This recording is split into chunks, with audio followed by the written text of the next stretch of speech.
Don Carlos Mendoza era uno de los hombres de negocios más respetados de la Ciudad de México. Con su imperio comercial que había mantenido desde 1864 Merón, era considerado una de las familias más poderosas de la capital. Sin embargo, la habitación secreta descubierta en su mansión en 1889 reveló el oscuro secreto de 25 años de esta respetable familia. La familia Mendoza no solo se dedicaba al comercio legítimo, también preparaba, entrenaba y vendía jóvenes sirvientas para clientes especiales. Las habitaciones secretas bajo la mansión eran el centro de tráfico humano más grande del mundo oscuro de la Ciudad de México. Pero antes de contarles toda esta terrible verdad, tengo un favor que pedirles.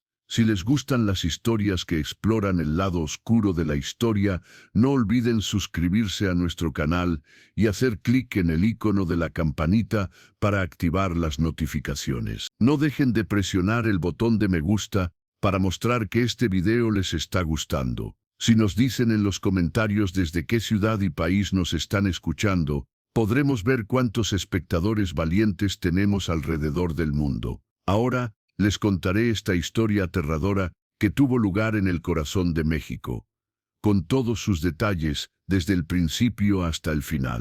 La historia de la familia Mendoza comienza en 1864, cuando don Carlos Mendoza llegó a la Ciudad de México desde Guadalajara, con apenas 25 años y una ambición feroz que definiría los siguientes 25 años de su vida. En esa época, México atravesaba uno de los periodos más turbulentos de su historia.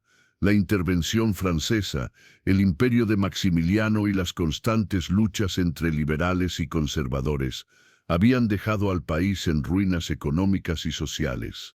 Carlos Mendoza, hijo de un comerciante menor de Guadalajara, había visto en esta crisis nacional una oportunidad extraordinaria. Mientras otros huían del caos, él decidió aprovecharlo. Con los pocos pesos que había heredado de su padre y una red de contactos que había cultivado cuidadosamente durante años, comenzó a establecer lo que se convertiría en uno de los imperios comerciales más prósperos de la capital mexicana. La Ciudad de México de 1864 era una metrópoli en transformación. Las grandes residencias coloniales se mezclaban con nuevas construcciones de estilo francés, mientras que en las afueras de la ciudad se extendían barrios miserables donde vivían miles de familias indígenas y mestizas que habían llegado buscando mejores oportunidades. Esta desigualdad extrema creaba un contraste dramático que Carlos supo explotar desde el primer día. Su primer negocio fue una casa de importación que traía productos europeos para la creciente clase alta mexicana. Sedas francesas, porcelanas alemanas, vinos españoles y joyas italianas llenaban los almacenes de la Casa Comercial Mendoza, ubicada en el corazón del centro histórico. Pero Carlos tenía una visión más amplia que el simple comercio de lujo. En 1866, y apenas 2 años después de su llegada, Carlos contrajo matrimonio con doña Esperanza Vázquez, hija de una familia aristocrática venida a menos, pero que conservaba conexiones importantes en los círculos políticos y sociales de la capital. Esperanza, una mujer de 22 años conocida por su belleza y su inteligencia, se había convertido en la esposa perfecta para un hombre ambicioso como Carlos. El matrimonio no fue solo una unión romántica, sino una alianza estratégica calculada. Esperanza aportó a la relación las conexiones sociales que Carlos necesitaba, mientras que él proporcionó la seguridad económica que la familia Vázquez había perdido durante las guerras. Juntos formaron una pareja que rápidamente se estableció como una de las más influyentes de la sociedad capitalina. En 1868, con sus negocios prosperando y su posición social consolidada, Carlos tomó la decisión que definiría el destino de su familia. Compró una mansión imponente en lo que entonces era la zona más prestigiosa de la Ciudad de México, el área que más tarde se conocería como la Zona Rosa. Esta mansión, construida en estilo neoclásico francés. Tenía 3 plantas, un patio central con fuente de mármol italiano y jardines diseñados por un paisajista francés. La mansión Mendoza, como llegó a conocerse, se convirtió rápidamente en uno de los centros sociales más importantes de la capital. Los salones de Doña Esperanza atraían a políticos, intelectuales, comerciantes y miembros de la aristocracia. Era común ver carruajes de las familias más distinguidas detenerse frente a las elegantes puertas de hierro forjado de la residencia. Sin embargo, desde el principio, la mansión ocultaba secretos que iban mucho más allá de la vida social de la élite mexicana. Durante la construcción de las renovaciones que Carlos ordenó en 1869, se llevaron a cabo modificaciones especiales que no aparecían en los planos oficiales. Se construyeron habitaciones adicionales en el sótano, se instalaron sistemas de ventilación especiales y se crearon accesos secretos que conectaban diferentes partes de la mansión.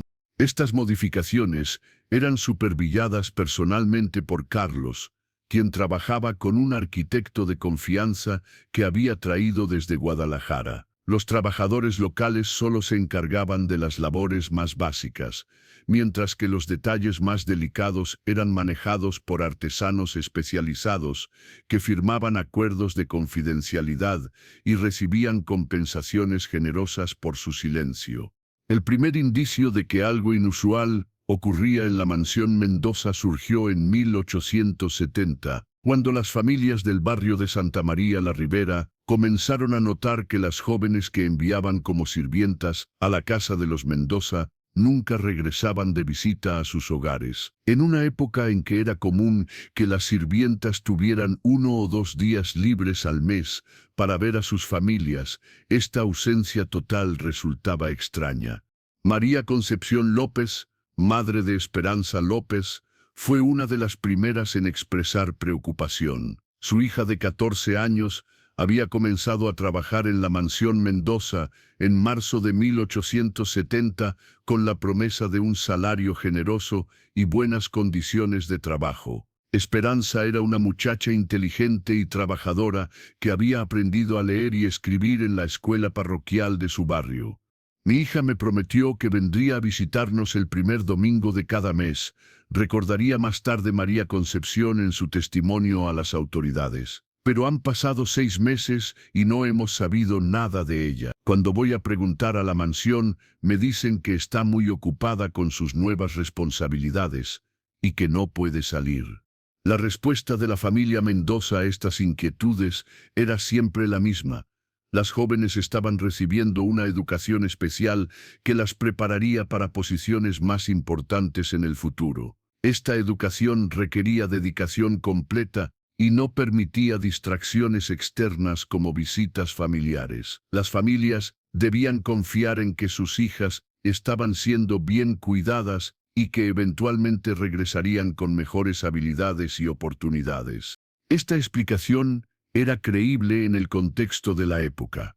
Era común que las familias adineradas proporcionaran entrenamiento especial a sus sirvientas, enseñándoles etiqueta, idiomas básicos y habilidades domésticas avanzadas. Tales programas eran vistos como una forma de caridad que beneficiaba tanto a las empleadas como a sus futuros empleadores. Sin embargo, lo que realmente ocurría dentro de la mansión Mendoza era muy diferente de esta narrativa oficial. Las jóvenes que ingresaban como sirvientas eran inmediatamente evaluadas por Doña Esperanza según criterios que no tenían nada que ver con sus habilidades domésticas. La belleza física, la edad, la educación básica y, curiosamente, la ausencia de lazos familiares fuertes eran los factores más importantes en esta evaluación.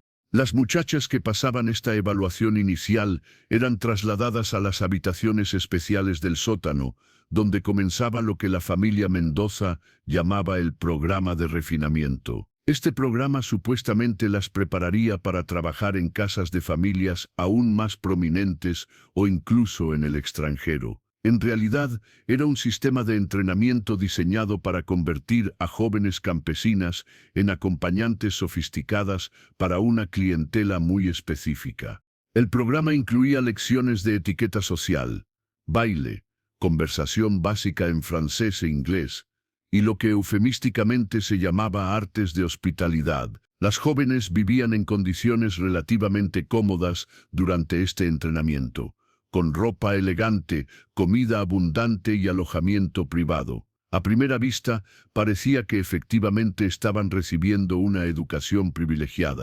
Doña Esperanza personalmente supervisaba muchos aspectos de este entrenamiento. Era una mujer inteligente y educada que hablaba fluidamente francés e inglés, y tenía conocimientos de música, literatura y arte. Bajo otras circunstancias, habría sido una excelente educadora. Sin embargo, sus motivaciones eran completamente mercenarias. El sistema funcionaba con una eficiencia que había sido perfeccionada durante años. Las jóvenes eran reclutadas de familias pobres con la promesa de empleo estable y bien remunerado. Una vez dentro de la mansión, se les explicaba que habían sido seleccionadas para un programa especial que las prepararía para oportunidades extraordinarias. Muchas se sentían honradas por esta selección y cooperaban voluntariamente. Durante los primeros meses del entrenamiento, las jóvenes mantenían la esperanza de que eventualmente podrían regresar a sus familias con mejor posición social y económica. Se les permitía escribir cartas a sus familias, aunque estas cartas eran cuidadosamente censuradas por Doña Esperanza. Los mensajes eran siempre optimistas, describiendo las maravillosas oportunidades que estaban recibiendo y pidiendo paciencia mientras completaban su educación. Sin embargo, conforme pasaban los meses, las condiciones gradualmente cambiaban. Las jóvenes comenzaban a entender que no eran libres de abandonar el programa cuando quisieran. Se les explicaba que habían contraído una deuda de entrenamiento que debían pagar trabajando para clientes específicos que la familia Mendoza les asignaría. Esta deuda incluía no solo el costo de su educación, sino también su alojamiento, comida, ropa y otros gastos. El sistema de deudas era deliberadamente diseñado para ser impagable. Cada mes se añadían nuevos cargos, clases adicionales, ropa nueva, gastos médicos, incluso multas por supuestas infracciones menores. Las jóvenes pronto se daban cuenta de que sus deudas no disminuían, sino que continuamente aumentaban, atrapándolas en un ciclo de servidumbre que parecía no tener fin. Para 1875, el sistema había evolucionado hasta convertirse en una operación sofisticada que iba mucho más allá de la mansión original. Carlos había establecido conexiones con una red de clientes que incluía no solo a hombres adinerados de la Ciudad de México, sino también a contactos en otras ciudades mexicanas, incluso en el extranjero. Algunos clientes buscaban acompañantes temporales para eventos sociales. Otros querían empleadas domésticas especialmente entrenadas y algunos tenían requerimientos aún más específicos.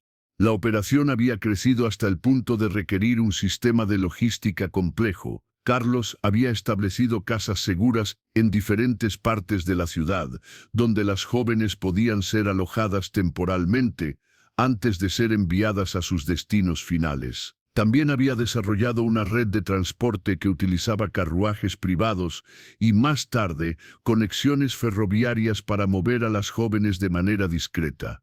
Doña Esperanza había asumido el rol de administradora principal de la operación, manteniendo registros detallados de cada joven, su origen, características físicas, habilidades adquiridas, preferencias de los clientes y destino final. Estos registros se guardaban en una caja fuerte especial en su oficina privada, camuflados entre los documentos legítimos de los negocios familiares. La selección de nuevas candidatas se había vuelto más sistemática. Carlos había establecido relaciones con intermediarios en los barrios pobres de la ciudad que identificaban familias en situaciones desesperadas. Estos intermediarios, que se presentaban como agentes de empleo legítimos, Ofrecían oportunidades de trabajo que sonaban demasiado buenas para ser verdad. Y efectivamente lo eran.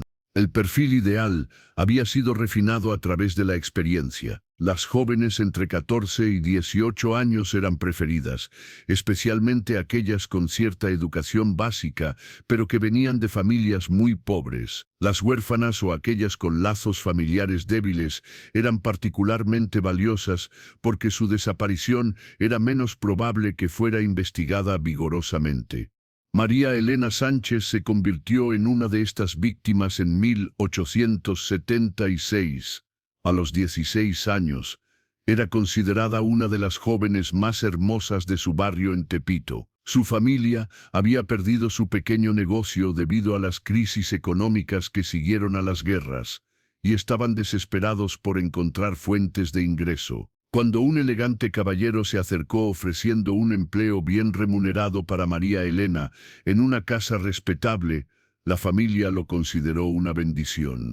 María Elena fue transportada a la mansión Mendoza en un carruaje privado, impresionada por la elegancia del barrio y la magnificencia de la residencia.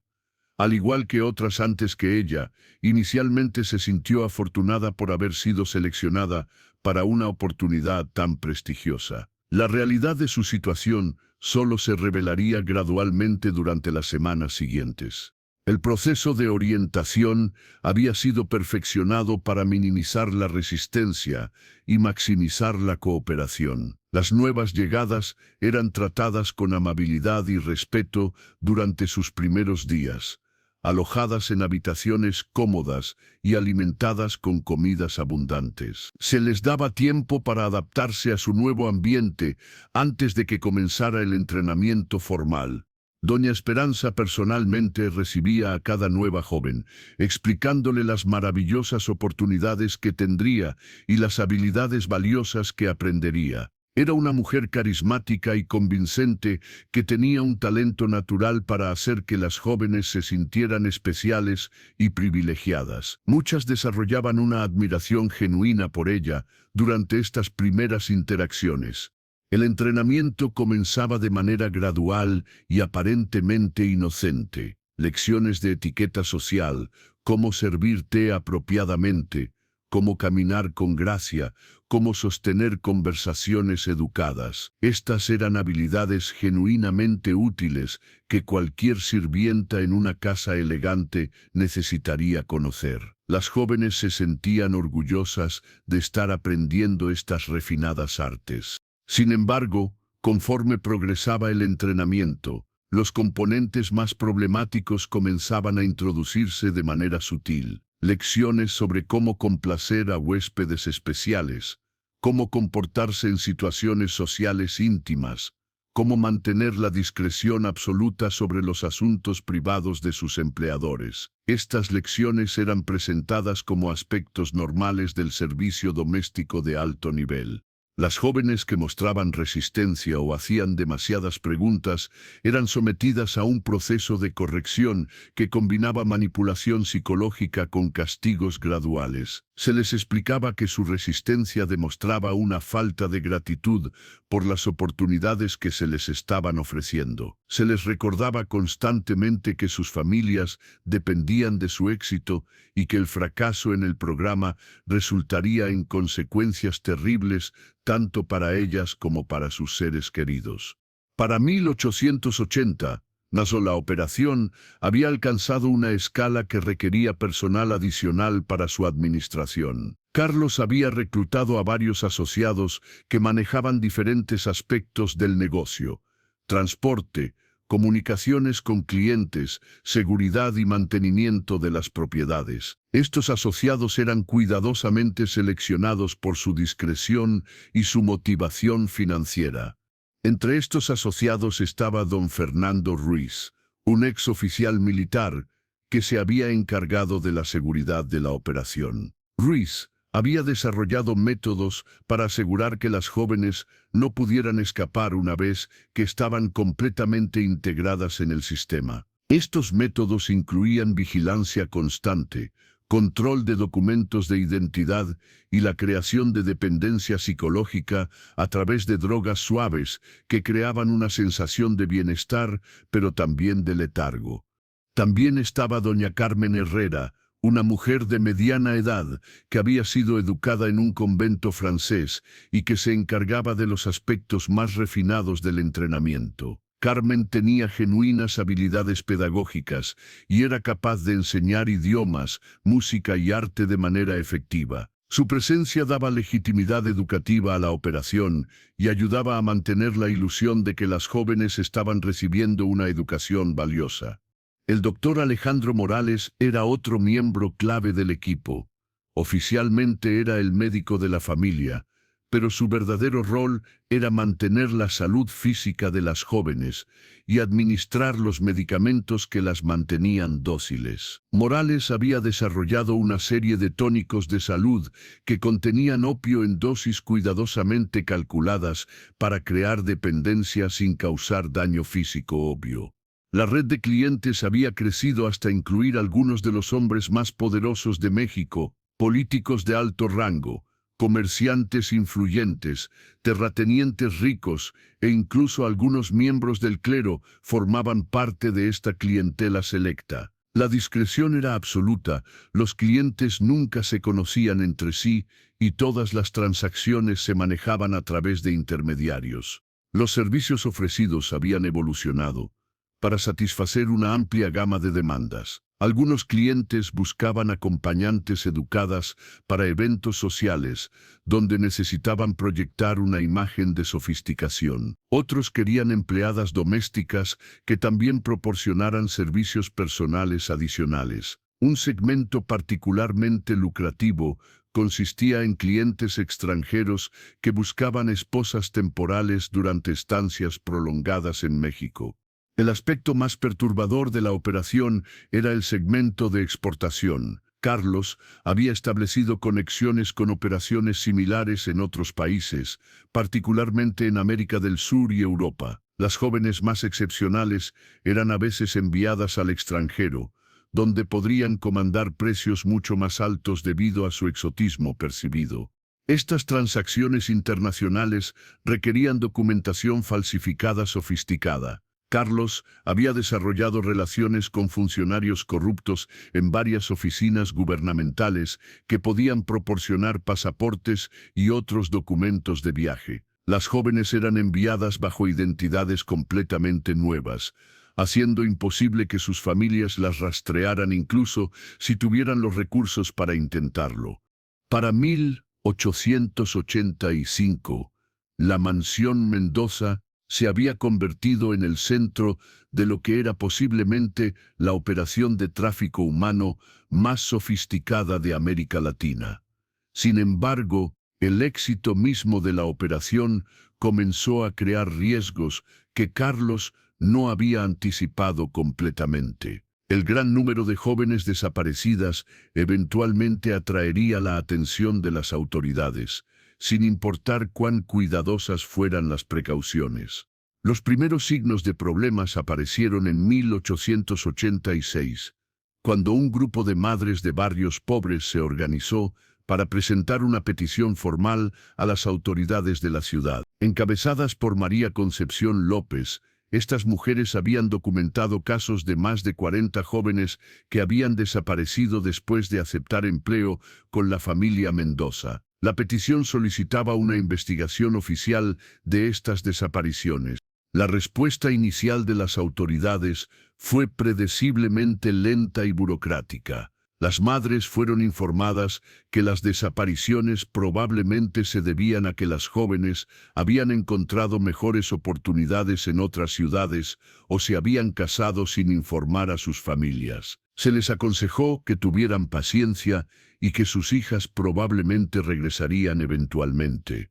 Sin embargo, la persistencia del grupo de madres comenzó a crear presión política. Varios periódicos locales comenzaron a cubrir la historia, y algunos políticos opositores vieron una oportunidad para criticar la administración municipal por su falta de atención a los problemas de las clases trabajadoras. La historia gradualmente ganó tracción en los medios de comunicación. Carlos respondió a esta presión creciente implementando medidas adicionales de seguridad y discreción.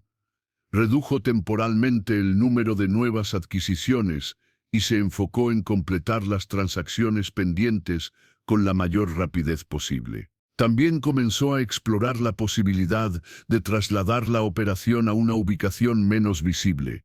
Al mismo tiempo, utilizó sus conexiones políticas y financieras para influir en la investigación oficial. Donaciones generosas a campañas políticas, contratos de negocios lucrativos para funcionarios clave y sobornos directos cuando era necesario ayudaron a ralentizar y desviar la investigación oficial. Por un tiempo, estas tácticas fueron efectivas. Sin embargo, el destino de la operación se selló por un factor que Carlos no había previsto: la ambición de uno de sus propios asociados, don Fernando Ruiz, el ex oficial militar encargado de la seguridad. Había estado documentando secretamente muchas de las actividades de la operación con la intención de eventualmente chantajear a Carlos o establecer su propia operación competidora.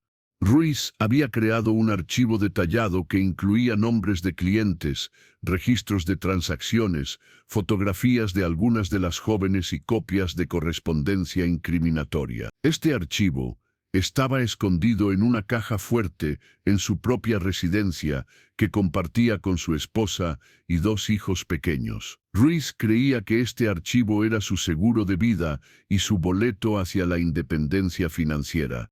En octubre de 1888, Ruiz cometió el error fatal de intentar chantajear a uno de los clientes más poderosos de la operación, don Patricio Romero, un político de alto rango con aspiraciones presidenciales. Ruiz demandó una suma enorme a cambio de su silencio sobre las actividades de Romero con la red de Mendoza.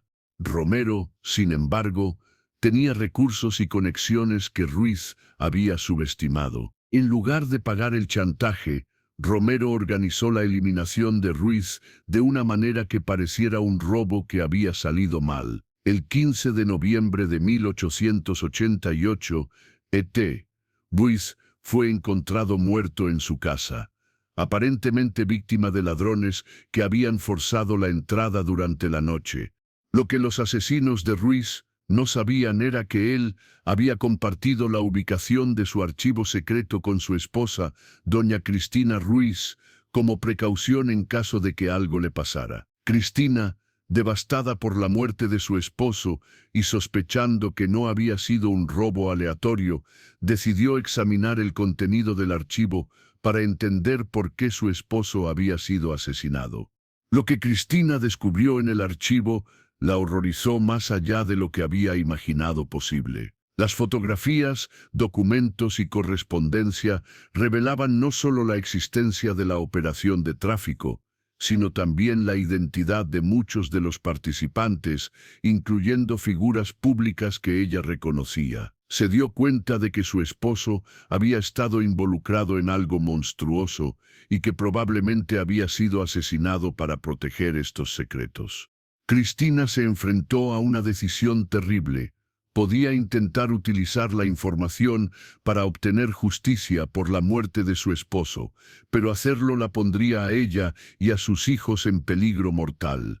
Alternativamente, podía destruir la evidencia y tratar de seguir con su vida, pero esto significaría que los crímenes documentados nunca serían castigados.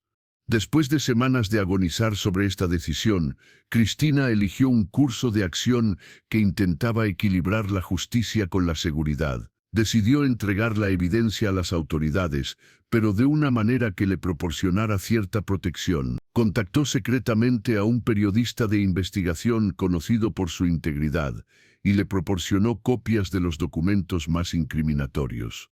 El periodista don Miguel Cervantes del periódico El Siglo XIX Se dio cuenta inmediatamente de que tenía en sus manos una historia que podría sacudir los cimientos de la sociedad mexicana. Sin embargo, también entendía los peligros involucrados. Muchas de las figuras nombradas en los documentos tenían el poder de destruir su carrera o incluso atentar contra su vida. Cervantes decidió proceder con cautela. Comenzó a investigar independientemente algunas de las afirmaciones en los documentos, buscando evidencia corroboradora que fortaleciera la historia antes de publicarla. Esta investigación llevó meses, durante los cuales Cervantes trabajó discretamente para verificar detalles y establecer la autenticidad de los documentos. Mientras tanto, la operación de los Mendoza continuaba, aunque con precauciones adicionales después de la muerte de Ruiz. Carlos había reemplazado a Ruiz con un nuevo jefe de seguridad y había implementado protocolos más estrictos para proteger la operación de infiltración o exposición. Sin embargo, no sabía que la mayor amenaza para su imperio ya estaba en marcha. En marzo de 1889, Cervantes finalmente se sintió preparado para publicar su exposición. Sin embargo, antes de hacerlo, decidió dar a las autoridades una oportunidad de actuar sobre la evidencia. Contactó discretamente al capitán Eduardo Morales de la Policía de la Ciudad de México, un oficial conocido por su honestidad y su dedicación a la justicia. El capitán Morales se quedó estupefacto por la evidencia que Cervantes le presentó. Los documentos de Ruiz proporcionaban no solo evidencia de los crímenes, sino también mapas detallados de la mansión Mendoza, incluyendo la ubicación de las habitaciones secretas donde las jóvenes eran mantenidas. Morales se dio cuenta de que tenía la oportunidad de desmantelar una de las operaciones criminales más grandes de la historia de México. Sin embargo, Morales también entendía que muchas figuras poderosas estaban implicadas en el escándalo, incluyendo algunos de sus propios superiores en la fuerza policial. Procedió con extrema cautela, reuniendo un pequeño equipo de oficiales en los que confiaba absolutamente y planificando cuidadosamente una redada que minimizaría las oportunidades de fuga o destrucción de evidencia. La redada se planeó para el 15 de abril de 1889, un día en que la inteligencia policial indicaba que habría un número significativo de jóvenes en la mansión preparándose para ser enviadas a varios destinos. El objetivo era no solo arrestar a los perpetradores, sino también rescatar a tantas víctimas como fuera posible. La mañana del 15 de abril, el capitán Morales y su equipo de 20 oficiales seleccionados rodearon la mansión Mendoza antes del amanecer. Habían obtenido una orden de registro basada en la evidencia proporcionada por el archivo de Ruiz, aunque los detalles específicos de la operación se mantuvieron en secreto para evitar filtraciones. Cuando los oficiales forzaron la entrada en la mansión, encontraron a la familia Mendoza desayunando tranquilamente en su elegante comedor, aparentemente sin conciencia de que su mundo estaba a punto de colapsar. Carlos mantuvo su compostura inicial, protestando indignadamente por la invasión de su hogar y demandando ver las credenciales de los oficiales. Sin embargo, cuando los oficiales comenzaron a buscar las habitaciones secretas, utilizando los mapas del archivo de Ruiz, la fachada de Carlos comenzó a desmoronarse. Los oficiales encontraron primero las entradas ocultas detrás de librerías movibles en la biblioteca principal. Estas entradas llevaban a una escalera que descendía a las habitaciones subterráneas que no aparecían en ningún plano oficial de la mansión. Lo que los oficiales encontraron en estas habitaciones subterráneas superó incluso sus expectativas más sombríos basadas en los documentos de Ruiz. Había 23 jóvenes alojadas en habitaciones relativamente cómodas, pero que obviamente eran prisiones doradas. Las jóvenes estaban vestidas elegantemente y parecían estar bien alimentadas, pero sus ojos reflejaban una resignación y desesperación que hablaba de meses o años de cautiverio. En una oficina subterránea, los oficiales encontraron los registros meticulosos que doña Esperanza había mantenido durante años. Estos registros documentaban los nombres, orígenes, características físicas y destinos de cientos de jóvenes que habían pasado por la operación durante los últimos 25 años. Era evidencia documental de lo que era posiblemente el caso de tráfico humano más extenso en la historia de América Latina. Pero el descubrimiento más perturbador estaba en la habitación más profunda del complejo subterráneo. Aquí, grabados en las paredes de piedra, había 73 nombres diferentes, acompañados de fechas y, en algunos casos, mensajes desesperados. Era como un memorial creado por las propias víctimas, documentando su paso por este lugar horrible. Entre estos nombres estaban los de Esperanza López, María Elena Sánchez y docenas de otras jóvenes cuyos destinos habían sido un misterio para sus familias durante años. Los mensajes grabados variaban desde súplicas simples de ayuda hasta declaraciones más elaboradas describiendo sus circunstancias y pidiendo que alguien informara a sus familias lo que les había pasado. El hallazgo de estos nombres y mensajes confirmó que la operación había sido incluso más extensa de lo que los documentos de Ruiz habían sugerido. Muchas de las jóvenes, cuyos nombres aparecían en las paredes, no estaban documentadas en los registros oficiales de Esperanza, sugiriendo que había aspectos de la operación que ni siquiera ella había registrado completamente. Cuando confrontaron a Carlos y Esperanza con esta evidencia, la pareja finalmente se derrumbó. Carlos intentó inicialmente culpar a sus asociados, afirmando que él solo había proporcionado alojamiento y que otros habían manejado los aspectos más sórdidos de la operación. Sin embargo, cuando los oficiales le mostraron documentos en su propia letra detallando transacciones específicas, su defensa se desplomó completamente. Doña Esperanza, por su parte, adoptó una estrategia diferente. Afirmó que había sido coaccionada por su esposo y que había temido por su propia vida si no cooperaba. Sin embargo, los registros meticulosos que había mantenido, escritos en su propia caligrafía elegante, contradecían esta afirmación. Los documentos mostraban un nivel de detalle y organización que solo podía provenir de alguien profundamente involucrado en la planificación y ejecución de la operación.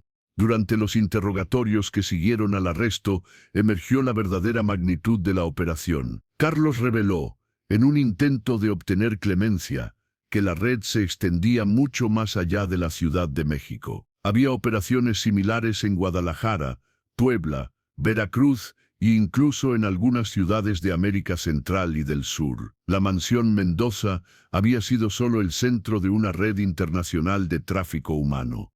Los nombres de los clientes, cuando fueron revelados durante el juicio, causaron uno de los mayores escándalos políticos en la historia de México. La lista incluía senadores, jueces, generales del ejército, obispos de la Iglesia Católica y varios miembros de familias aristocráticas. Algunos de estos hombres habían sido clientes ocasionales, pero otros habían sido socios activos en la operación, proporcionando protección política y legal a cambio de acceso preferencial a los servicios ofrecidos.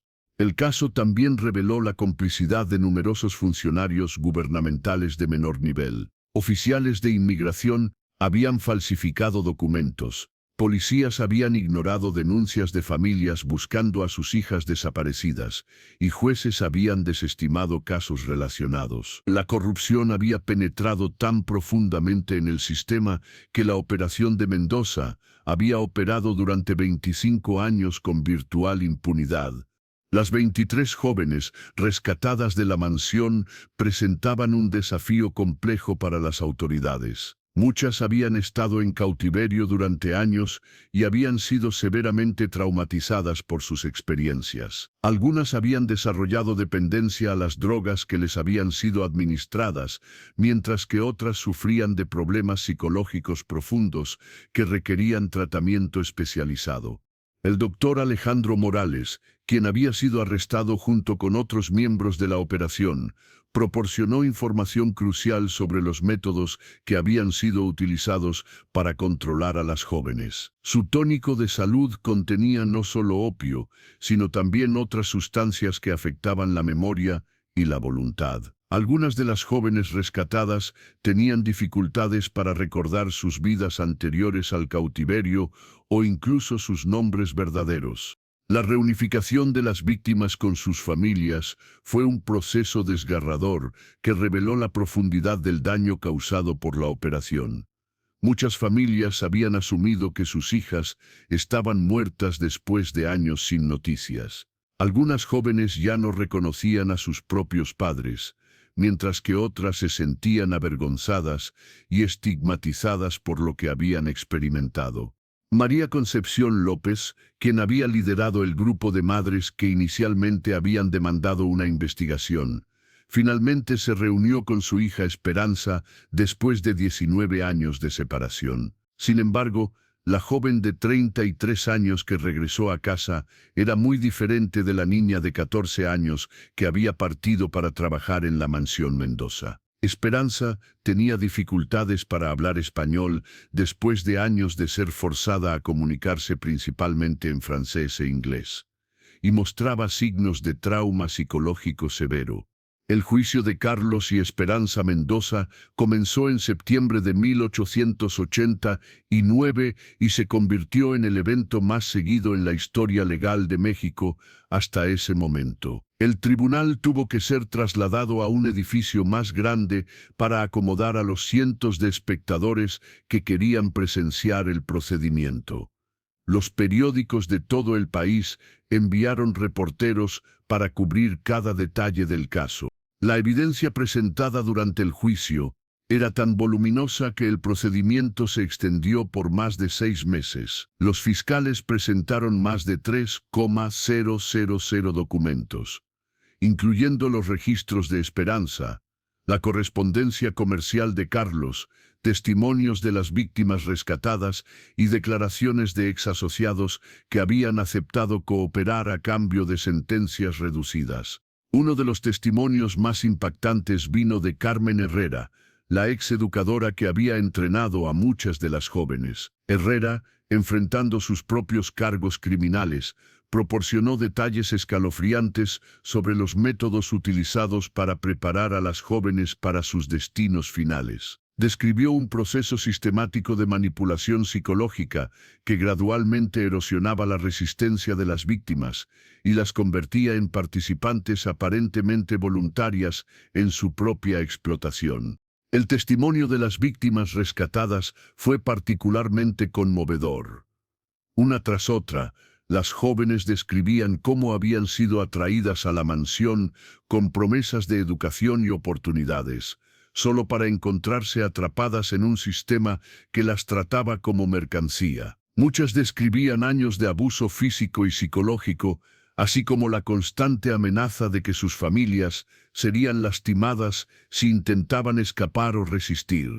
Esperanza López, quien había logrado una recuperación parcial con la ayuda de doctores especializados, proporcionó uno de los testimonios más detallados. Describió cómo había sido gradualmente introducida a las expectativas de su nueva vida, cómo había sido drogada para hacerla más complaciente, y cómo había sido enviada a trabajar con varios clientes durante los años de su cautiverio. Su testimonio era tan gráfico y perturbador que varios miembros del jurado se sintieron físicamente enfermos. La defensa de Carlos y Esperanza Mendoza intentó varias estrategias diferentes durante el curso del juicio. Inicialmente argumentaron que sus clientes habían sido víctimas de una conspiración elaborada por sus asociados deshonestos. Cuando esta estrategia falló debido a la evidencia documental abrumadora de su participación directa, cambiaron a afirmar que sus clientes habían creído genuinamente que estaban proporcionando servicios educativos legítimos. Esta segunda estrategia también fracasó cuando los fiscales presentaron evidencia de que Carlos había estado involucrado personalmente en negociar los precios de las jóvenes con clientes específicos. Correspondencia encontrada en su oficina privada mostraba que estaba completamente consciente de la naturaleza sexual de muchas de las transacciones y que había ajustado los precios basándose en las características físicas específicas y las habilidades especiales de las jóvenes. Finalmente, la defensa argumentó que sus clientes habían estado operando dentro de las normas sociales aceptadas de la época. Afirmaron que el sistema de servidumbre doméstica era común en el siglo XIX y que las condiciones en la mansión Mendoza no eran significativamente diferentes de las encontradas en otras casas aristocráticas. Este argumento también fue demolido cuando los fiscales demostraron que las víctimas habían sido específicamente entrenadas y vendidas para propósitos sexuales, lo cual constituía prostitución forzada independientemente de las normas sociales de la época. Durante el juicio también se reveló información sobre los destinos de las jóvenes que habían pasado por la operación durante los 25 años de su existencia. Los registros de Esperanza documentaban que aproximadamente 400 jóvenes habían sido procesadas a través del sistema. De estas, solo 23 fueron rescatadas durante la redada. Los destinos del resto variaban ampliamente. Algunas habían sido vendidas a clientes que las mantuvieron como concubinas permanentes. Otras habían sido enviadas a casas de prostitución en ciudades distantes. Un número significativo había sido enviado al extranjero, con destinos que incluían Argentina, Brasil, España y Francia. Los registros sugerían que al menos 50 habían muerto mientras estaban bajo el control de la operación, ya sea debido a enfermedades, abuso o intentos de escape. El caso también expuso la existencia de un mercado internacional para mujeres mexicanas. La correspondencia comercial de Carlos mostraba que había clientes en Europa que específicamente buscaban mujeres con características indígenas mexicanas, considerándolas exóticas y deseables. Estas transacciones internacionales comandaban precios mucho más altos que las ventas domésticas, proporcionando un incentivo adicional para la operación.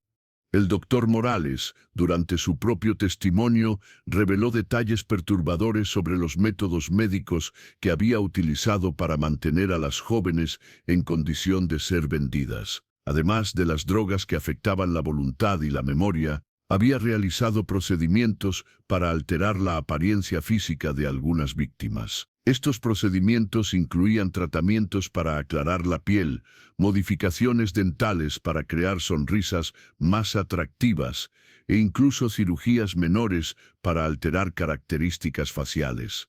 Uno de los aspectos más perturbadores del caso fue la revelación de que algunos clientes habían hecho pedidos específicos para jóvenes con características particulares. Los registros mostraban solicitudes para víctimas de ciertas edades, con ciertos colores de cabello o incluso con antecedentes étnicos específicos. La operación había evolucionado hasta el punto de poder satisfacer estos pedidos personalizados, tratando efectivamente a seres humanos como productos manufacturados. El impacto del escándalo se extendió mucho más allá del tribunal.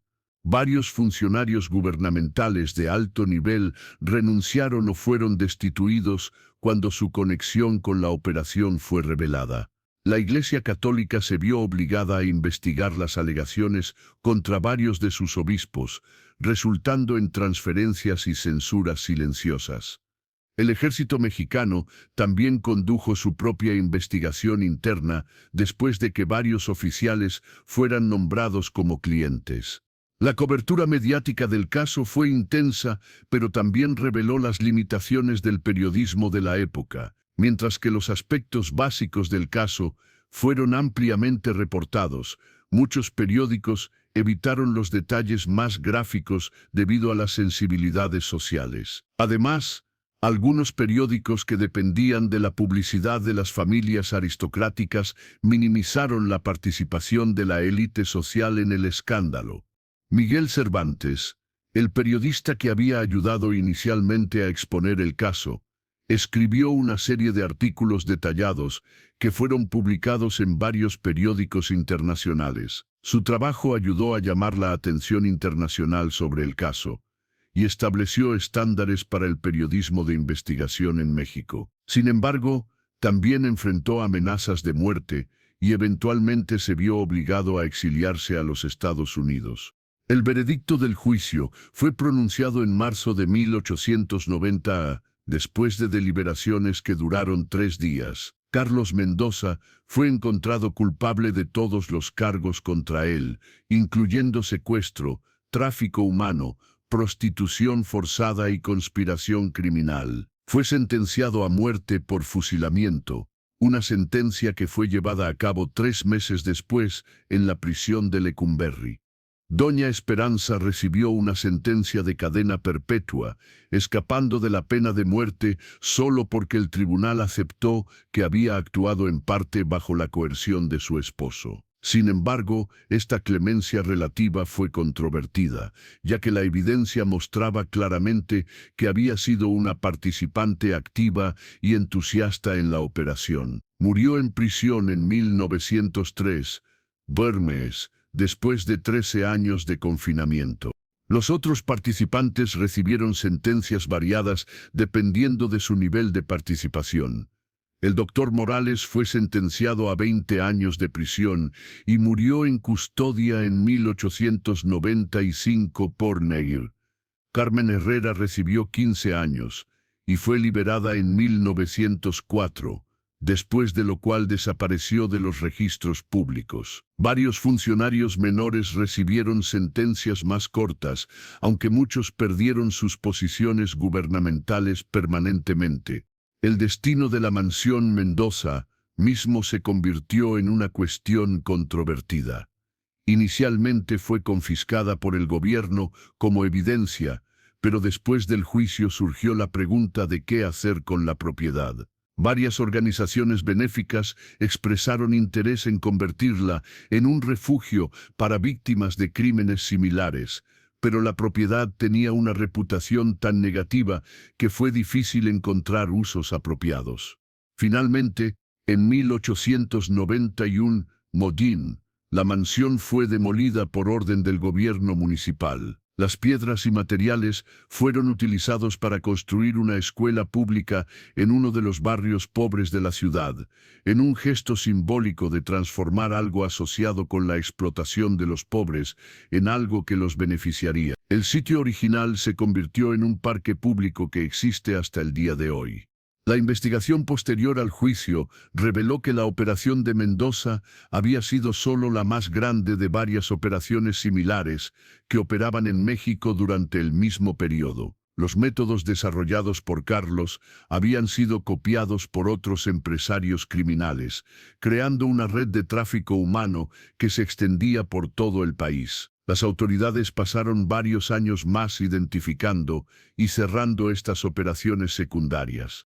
El caso también llevó a cambios significativos en las leyes mexicanas relacionadas con el tráfico humano y la protección de trabajadores domésticos. Se establecieron nuevas regulaciones que requerían licencias para agencias de empleo, inspecciones regulares de casas que empleaban sirvientes y procedimientos específicos para investigar denuncias de personas desaparecidas. Estas reformas, aunque imperfectas, proporcionaron mejor protección para trabajadores vulnerables. El impacto en las familias de las víctimas fue duradero y complejo. Mientras que algunas familias lograron reunirse exitosamente con sus hijas rescatadas, otras encontraron que el trauma había creado brechas irreparables. Muchas de las víctimas lucharon con problemas de salud mental durante años después de su rescate, y algunas nunca se recuperaron completamente de sus experiencias.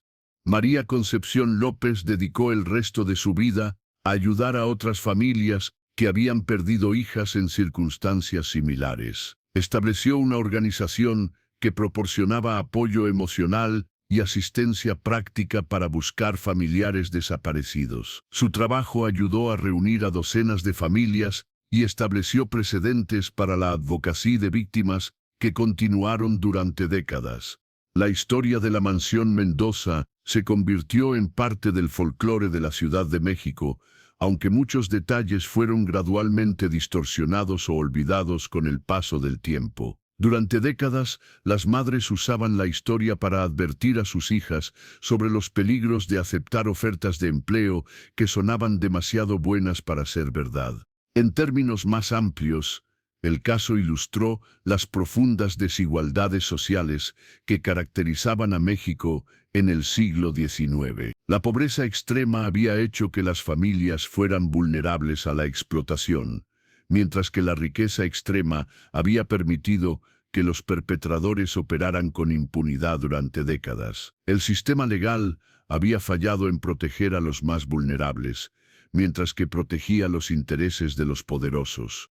El legado del caso se extendió al siglo XX, cuando reformadores sociales y activistas de derechos humanos utilizaron la historia como un ejemplo de por qué eran necesarios cambios sistemáticos en la sociedad mexicana. La historia se convirtió en un símbolo de la necesidad de proteger a los trabajadores, regular las condiciones laborales y asegurar que el sistema legal funcionara para todos los ciudadanos, no solo para los ricos y poderosos. Hoy en día, más de 130 años después de los eventos, la historia de la familia Mendoza sirve como un recordatorio de que el tráfico humano no es un fenómeno nuevo, sino un problema que ha existido durante siglos bajo diferentes formas. También demuestra la importancia de la vigilancia comunitaria, el periodismo de investigación y la perseverancia de familias ordinarias en la lucha por la justicia. Si esta historia los ha impactado, los invito a reflexionar sobre cómo podemos aplicar estas lecciones históricas a los desafíos contemporáneos. El tráfico humano sigue existiendo en formas modernas y la protección de los vulnerables sigue siendo una responsabilidad que compartimos todos. Compartan sus pensamientos en los comentarios. ¿Creen que casos similares podrían ocurrir hoy en día? ¿Qué medidas consideran más efectivas para prevenir tales atrocidades? No olviden indicar desde qué ciudad nos están viendo. Y si esta historia les pareció importante, denle me gusta y compártanla para ayudar a educar a otros sobre estos eventos históricos cruciales. Suscríbanse a nuestro canal para más historias que exploran los aspectos menos conocidos de nuestro pasado, porque entender la historia es fundamental para construir un futuro mejor.